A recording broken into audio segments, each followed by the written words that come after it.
सभी श्रोता वृंद को राधे राधे। आज मैं आपको शिवरात्रि की पूजा कथा आदि की बारे में बताऊंगी। शिवरात्रि में दिन में एक बार और रात्रि में 4 बार पूजा करनी चाहिए। जो शिवरात्रि में शिव का पूजन करता है उसको 1 वर्ष की पूजा का फल मिलता है। इसी से संदर्भ में एक कथा सुनाती हूँ। सतयुग में एक शिकारी था। रोज जंगल में जाता, तब चूरमा और पानी लेकर जाता था। पशुओं का शिकार करता, गोश्त और चमड़ी को बेचकर अपने बच्चों का पालन करता। यह शिकारी महाशिवरात्रि के दिन जंगल में शिकार के लिए गया, पर इस दिन इसे कोई शिकार नहीं मिला। भोलेनाथ की कृपा से कोई शिकार इसे मिला नहीं, तब इसके द्वारा कोई हत्या नहीं हुई। शिकारी को चिंता हो गई, आज मैं कुछ नहीं लेकर जाऊंगा तो बच्चों की व्यवस्था कैसे करूंगा। चिंता लग गई। न भोजन किया न जल पिया, बिना व्रत के ही व्रत हो गया। शाम के समय घर जाने लगा, एक तालाब दिखा। शिकारी ने सोचा भोजन की व्यवस्था जरूर करनी है। तालाब को देखकर विचार किया, रात को सब तालाब पर आएंगे, तब मैं उसके शिकार कर लूँगा और सुबह चमड़ी मांस बेचकर भोजन की व्यवस्था करूँगा। इसलिए वृक्ष पर बैठ गया।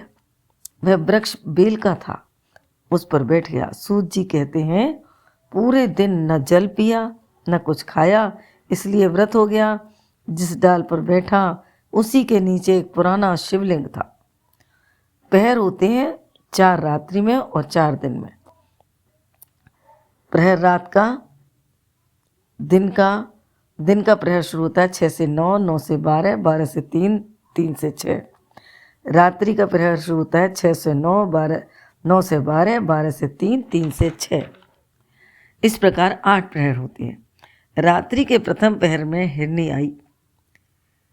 शिकारी ने डाल से हाथ हटाया, पत्ते गिरे। वह बेलपत्र थे, शिव पर उल्टे जाकर गिरे। शिवलिंग पर बेल चढ़ गए। बेलपत्र को उल्टा चढ़ाया जाता है। प्रभु की कृपा से शिवजी के बेलपत्र उल्टे चढ़ गए। शरीर जब हिला तो जल लाया था, उसमें उसका मुंह खुल गया तो कुछ जल शिवजी पर चढ़ गया।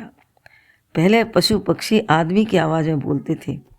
हिरनी ने जल पिया और सामने ऊपर शिकारी को देखा तो हिरनी बोली, हे शिकारी तू बाण मत चलाना।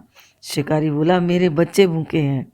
हिरनी बोली, मेरे भी 2 बच्चे हैं, बच्चों के लिए मेहनत करनी पड़ती है। अगर तूने बिना सुने मेरा शिकार कर लिया तो मुझे दूसरा जन्म इसी योनि का लेना पड़ेगा। भागवत की कथाओं में जो जड़ भरत का ध्यान आया, हिरण बनना पड़ा। तू एक काम कर, तेरे बच्चों का पेट भर जाएगा, मुझे समय दे दे, बच्चों को दूध पिलाया। शिकारी बोला, तू नहीं आई तो?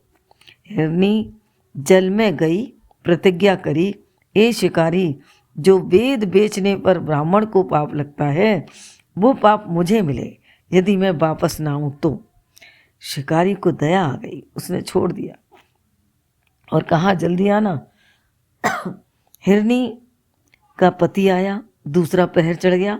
शिकारी ने फिर वैसा ही, बेल पत्र गिर गए, पानी पड़ गया। तीसरा प्रहर आ गया। हिरनी की बहन आई। तीसरे प्रहर में भी बेल पत्र गिर पड़े, पानी गिर पड़ा। तीनों प्रहर की पूजा हो गई। चौथे प्रहर में सुबह सुबह 7 जने आ गए। हिरनी के वो पूरे परिवार के थे। शिकारी से बोले, हम तीनों आ गए, बच्चे भी आ गए, तीनों प्रहर की पूजा हो गई। शिकारी की बुद्धि पलट गई। मुझसे ज़्यादा तो ये जानवर हैं जो कुर्बानी देने के लिए साथ खड़े हैं। पेट पालने के लिए मैं पशु हत्या करता रहा। उसी समय उतरा, धनुष बाण फेंक दिया, बेलपत्र की डाली फेंकी, बेलपत्र चढ़ गए शिवजी पर। पानी का पात्र भी फेंक दिया, वो भी शिवजी पर चढ़ गया। चूरमा भी नीचे डाल दिया, वो सारा प्रसाद भोलेनाथ पर चढ़ गया। भोलेनाथ प्रकट हो गए। बोल शिव शंकर भगवान की जय। शिकारी के सिर पर हाथ रख दिया।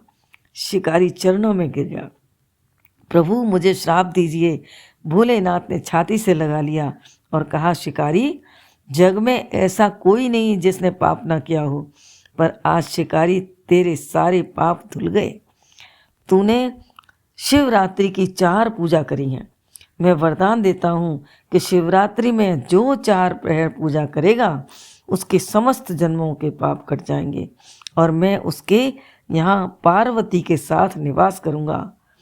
गणेश के संग रिद्धि सिद्धि में रहेंगी। बेलपत्र उल्टा चढ़ाएगा जब ही मैं स्वीकार करूँगा। शिकारी ने कहा, प्रभु मुझसे ज़्यादा हिरनी को आशीर्वाद दो। भोलेनाथ ने कहा, ये सातों के सात तो उत्तर दिशा में आकाश मंडल में सप्त तारा मंडल का रूप बनेगा, 7 ऋषियों का रूप होगा। शिकारी से कहा, अब तुझे कोई पूजा करने की आवश्यकता नहीं। त्रेता युग में तू शिकारियों का श्रृंगवेरपुर का राजा बनेगा। राम तेरे यहाँ आएंगे, तेरा नाम निषाद राज होगा। जो भी इस कथा को शिवरात्रि में सुनता है उसको जन्म जन्मांतर की मुक्ति प्राप्त होती है। शिकारी और हिरण परिवार सभी नाचने लगे। भोले बाबा बड़े हितकारी, दुखियों की विपदा टारी। भोले बाबा बड़े हितकारी, दुखियों की विपदा टारी। बोलो शिव शंकर भगवान की जय, पार्वती माता की।